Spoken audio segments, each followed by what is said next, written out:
We have some hands-on video of the Galaxy S21 Plus courtesy of Random Stuff 2. He showed a video of only the S21 Plus and the second video comparing it to the iPhone 12 Pro, and we're going to be taking a look at both of them. If you want to get more S21 related videos, then definitely subscribe and hit the bell icon so you don't miss any future video. So in the first video, it shows him using the S21 Plus one-handed, and the device is quite big with its 6.7-inch display. He also shows the Geekbench score, but I would say to ignore this because this is pre-release software, so it's not fully optimized yet, and that's why the single core score is less than the Snapdragon 865.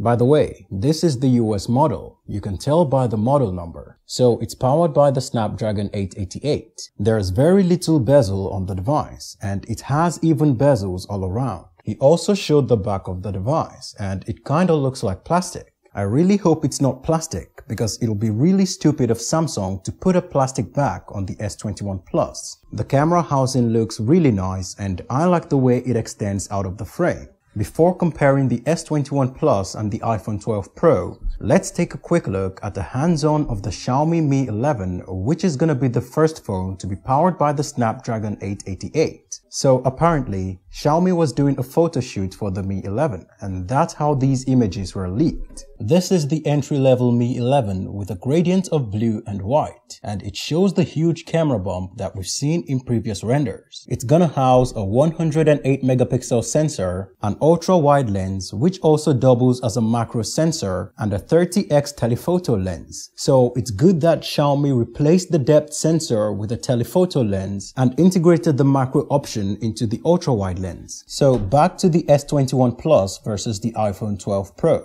First off, that back panel really looks like plastic. Let me know in the comments if you think it's plastic. So he took a picture with both the Galaxy S21 Plus and the iPhone 12 Pro, and they both look really amazing. The photo on the S21 Plus looks brighter. It could be the display or the picture itself. Now, remember the S21 Plus is still on pre-release software, and the image quality is still really good. So expect even better performance when it's released. That's all for this video. Thanks for watching, guys. See you in the next one.